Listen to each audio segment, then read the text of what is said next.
जैसे रोजनी माफक आज पर एक शॉर्ट वीडियो स्पर्धात्मक परीक्षा માટે વિદ્યાર્થીઓને ઘેર બેઠા ડેલી એક વિડીયો મળી શકે તેવો આપણો ખાસ ટાર્ગેટ રહે છે. ઘટના વિશેષ હોય, વ્યક્તિ વિશેષ હોય, કાં તો ઇમ્પોર્ટન્ટ ટોપિક હોય, પરીક્ષામાં પૂછવાની પૂરેપૂરી સંભાવના હોય તેવા પ્રશ્નોનું આપણે સોલ્યુશન કરતા હોય છે. આગળ ઘણી બધી ઘટનાઓ, ઘણા બધા વ્યક્તિઓ આપણે ભણાયા. 3 ચેપ્ટર પણ 4 ભાગમાં પૂરું કર્યું. હવે નવું ચેપ્ટર કે જે અમુક ભાગોમાં આપણે વહેંચી દીધું. જે અવારનવાર પરીક્ષામાં 1 કે 2 પ્રશ્નો હોય છે તો ઘડિયાળ ઉપરથી આપણે સ્ટાર્ટ કરીએ. બરાબર?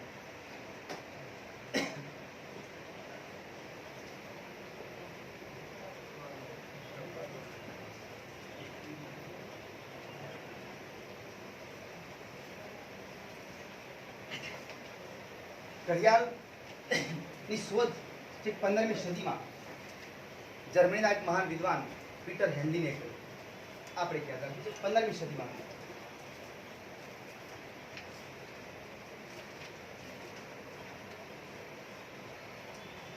આ મહાન વિદ્વાન 15મી સદીમાં શોધી.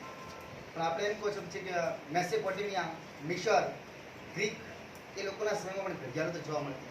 પણ કેવી ઘડિયાળો? તો રેત ઘડિયાળો ઉપરથી નક્કી થતું કે કઈ રીતે એનું વિતરણ કરી શકાય, કઈ રીતે ટાઈમ જોઈ શકાય. તો છેક મિશરના લોકોએ પણ દિવસને 12 ભાગમાં વહેંચેલું. જેને આપણે આજે 12 કલાક કહો છો, એ લોકોએ 12 ભાગમાં દિવસને વહેંચેલું, રાતને પણ 12 ભાગમાં વહેંચેલું. તો પીટર હેન્ડીને એવું સ્વીકાર્યું કે ટાઈમ ઝોન, આજે આપણે કહો છો કે આખી દુનિયામાં સમય ઝોન 24 આવેલા છે. દરેક દેશના અલગ અલગ ટાઈમ ઝોન હોઈ શકે. ભારતમાં એક જ ટાઈમ ઝોન છે. બરાબર? આપણે જાણો છો સૌથી વધારે ફ્રાન્સમાં છે. ફ્રાન્સમાં 13 છે. રશિયા, અમેરિકા આ લોકો દેશો પણ સૌથી વધારે ટાઈમ ઝોન ધરાવે છે. પણ ભારતમાં એક જ પ્રમાણભૂત સમયરેખા જે આપણે જાણો છો ઉત્તર પ્રદેશમાંથી પસાર થાય છે. એના આધારે ભારતના 2 સરખા ભાગ કરેલા છે. અને એક સરખું ટાઈમિંગ આખા દેશમાં ભલે ગુજરાત, અરુણાચલ પ્રદેશ વચ્ચે 2 કલાકનો ગાળો હોઈ શકે, પણ આપણે સમય એક જ સ્વીકારે છે. બરાબર? કારણ કે આપણે એક જ પ્રમાણભૂત સમય છે. તો આ 12, આ 6, આ 3 અને 9 આપણે અવારનવાર પરીક્ષામાં આ પ્રશ્નો પૂછાતા હોય છે.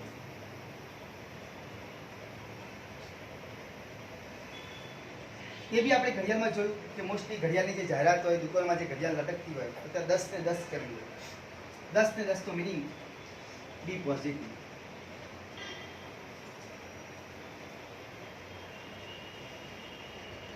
રાઈટ ચોઇસ છે.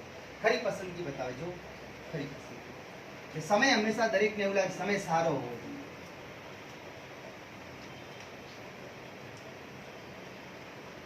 ઘણા લોકો કહેતા હોય છે કે સારા સમય કરતાં સારા વ્યક્તિ સાથે રહેવાનો વધારે ખુશ થશે. કારણ કે સારો સમય સારો વ્યક્તિ ના આપી શકે, સારો વ્યક્તિ અવશ્ય સારો સમય લાવી શકે. 1001% તો ઘડિયાળમાં 10 ને 10 કરવું હોય છે. હવે અહીંથી આ નાનો કાંટો છે, આ નાનો કાંટો કલાક કાંટો, મોટો કાંટો એ મિનિટ કાંટો છે. બરાબર? કલાક કાંટો 12 કલાકમાં એક આખો રાઉન્ડ પૂરો કરે છે, જ્યારે મિનિટ કાંટો છે ને 1 કલાકની અંદર આખો રાઉન્ડ પૂરો કરે છે. આ ખાસ એક યાદ રાખજો. સેકન્ડ કાંટો તો 1 મિનિટની અંદર આખો કાંટો પૂરો કરે. પણ આપણે સેકન્ડ કાંટાના વિશેની માહિતી પૂછાતી નથી પરીક્ષામાં, એટલે આપણે થોડી વાર પછી એને કાઢી નાખશું, ડિલીટ કરી દઈશું. આપણે પરીક્ષામાં અવારનવાર એવા પ્રશ્નો પૂછાય છે કે 12 કલાકમાં બંને કાંટા એકબીજા પર કેટલી વખત આવે, એકબીજાની વિરુદ્ધ દિશામાં કેટલી વખત આવે, એકબીજાને કાટખૂણે કેટલી વખત આવે.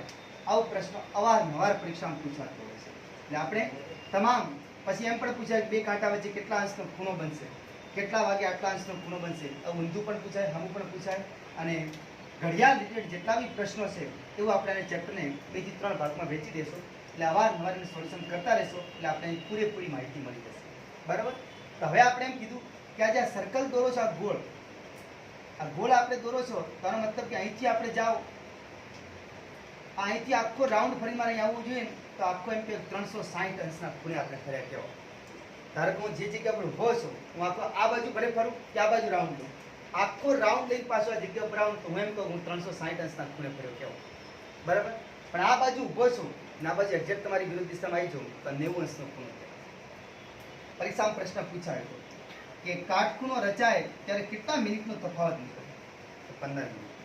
જોજો, ધારો કે હું અહીં લખું 9, આ નાનો કાંટો 9 ઉપર ને આ જે છે 12 ઉપર, તો એક્ઝેક્ટ 9 વાગે, કાં તો એક્ઝેક્ટ નાનો કાંટો 3 ઉપર રાખું ને આ 12 ઉપર, તો આ બંને વચ્ચે કાટખૂણો રચાય છે. કાટખૂણાની સ્થિતિ બને ને ત્યારે બંને કાંટા વચ્ચે કેટલી મિનિટનું અંતર? તો 15 મિનિટ ઉપડે છે. ફરી જો સ્થિતિ બનાવી બતાવો. આ ધારો કે હું કહું કે અહીંનું 3, આપણે ધારી લો કે 3 છે, આ 3, આ 12 છે, આ 3 છે. તો હું એમ કહું જ્યારે કાટખૂણો રચાય છે આ બંને વચ્ચે, બે કાંટા વચ્ચે, તો કેટલા મિનિટનો તફાવત હોય? આ પરીક્ષામાં પૂછાય.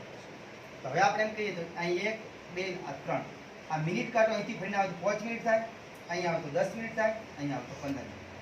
તો મતલબ કોઈ બી આપણે પરીક્ષામાં પ્રશ્ન પૂછે કે ભાઈ કાટખૂણો રચાય ત્યારે બંને કાંટા વચ્ચે કેટલી મિનિટનો તફાવત? તો 15 મિનિટ. આ 3 લખ્યા છે એવું હું કરી શકું 3.5 પર કરી 3.5 ની આસપાસ. તો આ કાટખૂણો રચાય ત્યારે અહીં 3 હશે તો 6 ઉપર, તો 3 ની થોડીક ઉપર તો 6 ની ઉપર ખસી જશે.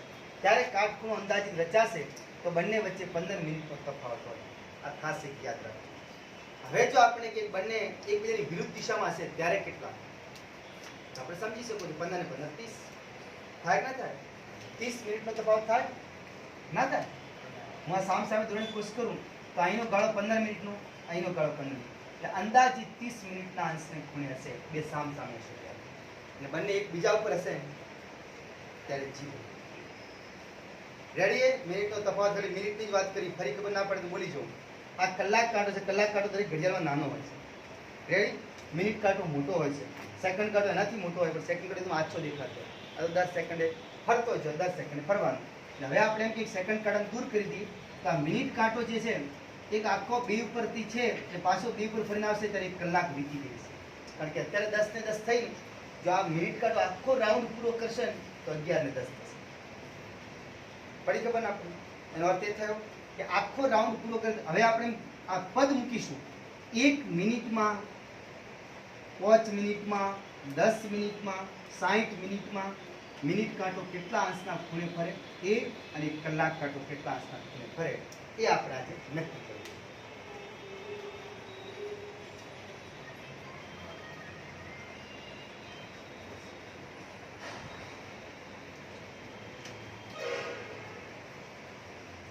તો હવે આપણે એમ કહીએ કે આ પેલા મિનિટ કાંટાની વાત કરીએ તો મિનિટ કાંટો જે છે આખો રાઉન્ડ પૂરો કરે એટલે 60 મિનિટ કહેવાય. તો આપણે એમ કહી શકો કે 60 મિનિટમાં એક આંટો પૂરો કરે છે. એક આંટો પૂરો કરે એનો મતલબ કે 360 અંશનો ખૂણે ફરે. સાચી વાત છે ખોટી? 1 મિનિટ કાંટો જે છે આખો રાઉન્ડ પૂરો કરી પાછો આ જગ્યા ઉપર આવશે એટલે એક આપણે એમ કહો છો કે 60 મિનિટનો ટાઈમ વીતી ગયો છે. 60 મિનિટમાં એક આંટો પૂરો કરે તેનો મતલબ કે 360 અંશના ખૂણે ફર્યું કહેવાય.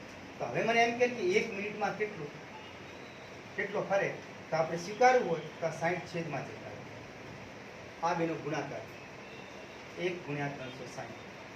પછી મૂર્ખામી ના કરતા 60 અડગાડી 3 વધે, આ 0 0 વધે, 6 એકા છે 6 6 જવાબ આવે 6. એનો મતલબ નક્કી થઈ ગયું મિનિટ કાંટો છે ને 1 મિનિટની અંદર 6 અંશના ખૂણે ફરશે. 5 મિનિટમાં કહે તો 30 અંશના ખૂણે. આપણે જોઈ શકો છો કોઈ બી બે આંકડા વચ્ચે જે ખૂણો બને 30 અંશનો ખૂણો બને. ભલે 12 અને 1 હોય, 1 અને 2 હોય, 2 ને 3 હોય, આ 30 અંશનો ખૂણો બનાવે. બે આંકડા વચ્ચે જે ગાળો હોય છે 30 અંશનો ગાળો હોય અને મિનિટ કે તો 5 મિનિટ. જોઈ લો 6 અંશનો ખૂણો બને તો આપણે કહીએ 1 મિનિટમાં 6 અંશનો ખૂણો, તો માટે આપણે કહી શકીએ 5 મિનિટમાં 6 × 30. જેટલી મિનિટનો તમને ખૂણો પૂછે એટલી મિનિટનો આપણે સ્વીકારી શકીએ. રેડી છે? આ તો 1 મિનિટમાં શોધ્યું, તમે કોઈ 10 મિનિટનું કે 6 મિનિટનું કે 8 મિનિટનું કે 8.5 મિનિટનું કે આપણે આરામથી શોધી શકીએ. ફરી બોલું કે મિનિટ કાંટો એક આખો આંટો પૂરો કરે ત્યારે એમ કહેવાય 360 અંશના ખૂણે ફર્યું કહેવાય. એટલે આપણે આ જ લખ્યું એક આખો આંટો પૂરો કરશે એટલે મિનિટ કાંટો કેટલો સમય લાગશે ખબર છે? 60 મિનિટ લાગશે. કારણ કે 10 ને 10 થઈ, આ આંટો આખો ફરીને પાછો આ જગ્યા ઉપર આવશે ત્યારે 11 ને 10 થઈ ગઈ છે. એટલે 1 કલાક વીતી ગઈ છે. 1 કલાક વીતી જાય તેનો મતલબ 60 મિનિટ વીતી. કારણ કે આપણે મિનિટ કાંટો ભણો તો 60 મિનિટમાં એક આંટો પૂરો કરે એટલે 360 અંશનો ખૂણો કહેવાય. તો હવે આપણે એમ કીધું કે 1 મિનિટમાં કેટલો, તો 1 મિનિટ જ્યાં હતું આપણે પદ મૂકતા નાના હતા ત્યારે ત્રીજા ચોથા ધોરણમાં ભણતા, તો 1 ઉપર આવ્યા 360નો ગુણાકાર 60 છેદમાં જતા ઉડાડ્યો તો 6 અંશ. એનો મતલબ કે મિનિટ કાંટો 1 મિનિટમાં 6 અંશના ખૂણે ફરશે. રેડી થઈ ગયું? હવે આપણે પૂછે 5 મિનિટમાં કેટલો ફરે. જો મિનિટ કાંટો 1 મિનિટમાં 6 અંશનો ફરતો હોય તો 5 મિનિટમાં 6 ગુણ્યા 5 એટલે 30 અંશનો ખૂણો. આનો મતલબ મિનિટ કાંટો 2 થી 3 ઉપર આવશે ને ત્યારે આપણે સમજી શકો છો 30 અંશના ખૂણે ફર્યો કહેવાય. 2 થી 3 ઉપર આવે. તમને 2 થી 4 કે તો 60 અંશના ખૂણે, પછી 2 થી 5 કે તો વળી 90 અંશના ખૂણે. આવું આપણે મગજમાં આવવું જોઈએ. 1 મિનિટમાં 6 અંશ તો જેટલી મિનિટ કે 15 મિનિટ કે 15 6 90. આ એક યાદ રાખજો ખાસ. બરાબર? આ વાત તમામે તમામ મિનિટ કાંટા. હવે કોઈ એમ કે આપણે 20 મિનિટમાં કેટલું ફર્યું કહેવાય. તમને એમ પરીક્ષામાં પ્રશ્ન પૂછે કે મિનિટ કાંટો 20 અંશમાં કેટલા અંશના ખૂણે ફરશે, તો આપણું સૂત્ર આ છે, પહેલા 20 નું શોધી કાઢો.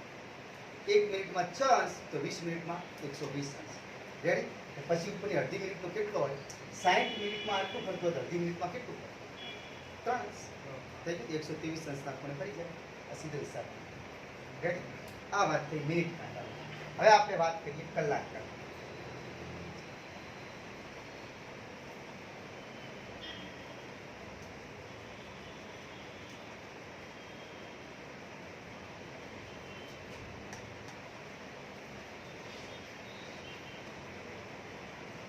કલાક કાંટો એક રાઉન્ડ તો પૂરો કરે 12 કલાકમાં થશે.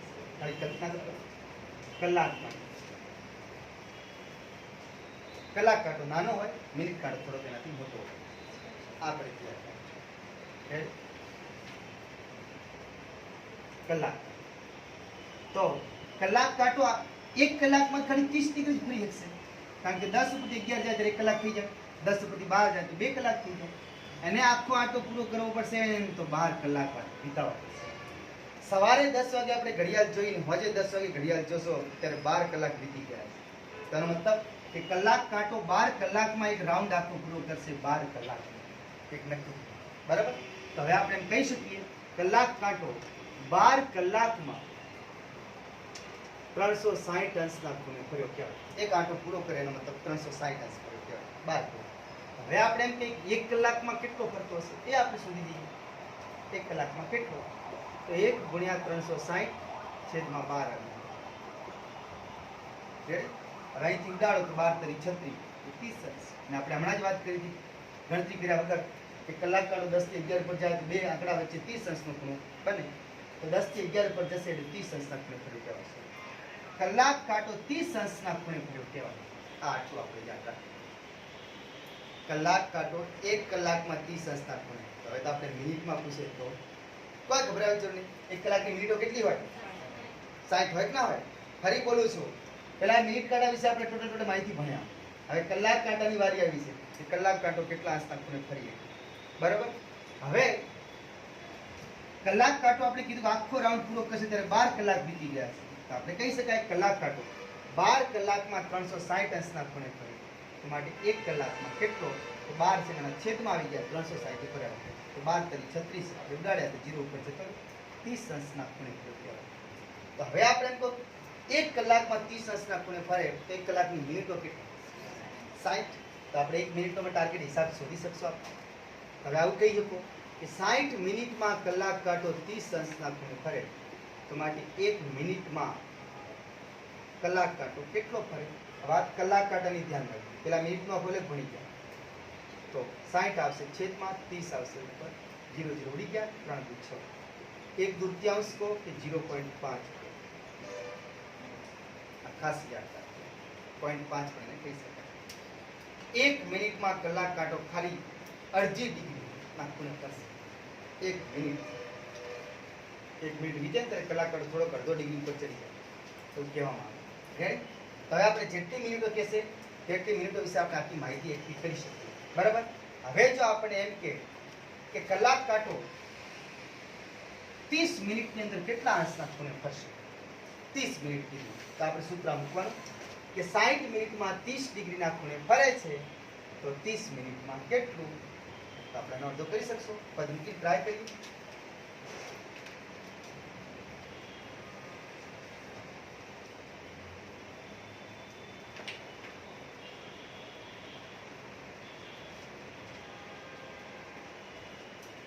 કલાક કાંટો આપણે શોધી કાઢ્યું. 1 મિનિટમાં કેટલા ડિગ્રી ફરે? 0.5. તો હવે આપણે પૂછ્યું કે 30 મિનિટમાં કેટલું ફરશે? તો આપણું સૂત્ર આ બેનો ગુણાકાર થાય 30 ગુણ્યા 0.5 0.5 ને 30 ગુણ્યા એમ પણ લખાય 5/10, કારણ કે દશાંશ ચિહ્ન પછી એક આંકડો નીચે એક બિંદુ મૂકવો પડે. રેડી? 0 0 ઉડી ગયા તો 5 તરીકે કમ્પ્લીટ. હવે જેટલા મિનિટનો આપણે પૂછીએ 17 મિનિટમાં કેટલો ફરશે, 23 મિનિટમાં કેટલો ફરશે, આપણે આ રીતે ગણતરી કરી. રેડી? કલાક કાંટો 1 મિનિટમાં 0.5 નો મતલબ અડધી ડિગ્રી થાય. આ યાદ રાખજો. જેટલાનું કે હવે તમે ડાયરેક્ટ એમ કહી 17 મિનિટમાં કેટલું ફરશે તો 17 ના અડધા કરી દેવા. અહીં 30 ના અડધા કર્યા. થયું નથી? 60 મિનિટમાં 30 ડિગ્રી ફરે તો 30 મિનિટમાં અડધા એટલે 15 ફરશે. 17 મિનિટમાં કે 17 મિનિટના અડધા કરી કેટલા થશે? 8.5. 8 ગુણ્યા 1 સીધા સાક્ષાત 8.5 જે આપણે કમ્પ્લીટ. તો આજે ખાલી આટલા ભાગમાં, પહેલા ભાગમાં પાર્ટ 1 માં આપણે ઘડિયાળની માહિતી આપી, કોણ એની શોધ કરી, કઈ રીતે એની શોધ ચાલુ થઈ, કઈ રીતે સમયને ગણવામાં આવે, 24 કલાકમાં જે ઝોન વેચેલા છે એની આપણે વાત કરી. દિવસ 12 કલાકનો ને રાત્રિ 12 કલાકનો. એક દિવસ આખો પૂછે તો એક દિવસના 24 કલાક થાય. આ એક ધ્યાન રાખો.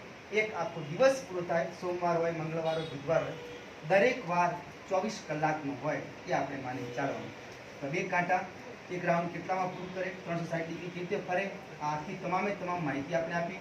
10 ને 10 કેમ કરવામાં આવે ઘડિયાળમાં, તો 10 ને 10 ઘડિયાળમાં એટલા માટે કરવામાં આવે કે કોઈ પણ વ્યક્તિને જોવે તો બી પોઝિટિવ, હકારાત્મક વૃત્તિ બતાવે, આપણો જુસ્સો વધે.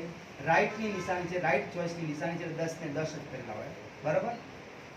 એવું પણ ઘણી વાર પૂછાતું હોય છે કે ઘણા લોકો કોયડો બોલતા હોય છે કે કાંટા ઉપર કાંટાના ભાગ્યા એટલા કમ, તો બોલો કેટલા વાગ્યા હશે? 10 માં 10 કમ કહેવાય. કારણ કે 10 માં 10 કમની સ્થિતિ જ્યારે બને ત્યારે આપણે એમ કહી શકીએ કે આ નાનો કાંટો અહીં હશે તો એના ઉપર મોટો કાંટો હશે, આ નાનો કાંટો આના ઉપર મોટો કાંટો. તો આ 10 માં 10 કમ, કાંટા ઉપર કાંટો અને વાગ્યા એટલા કમ, એવું પણ ઘણી વાર બોલાતું હોય છે ઘડિયાળ વિશેના કોયડામાં. તો વિડીયો ગમે તો લાઈક કરો, શેર કરો, આપણા મિત્રો સુધી માહિતી પહોંચાડો. ફરી મળીશું બીજા પાઠથી. જય હિન્દ, જય ભારત.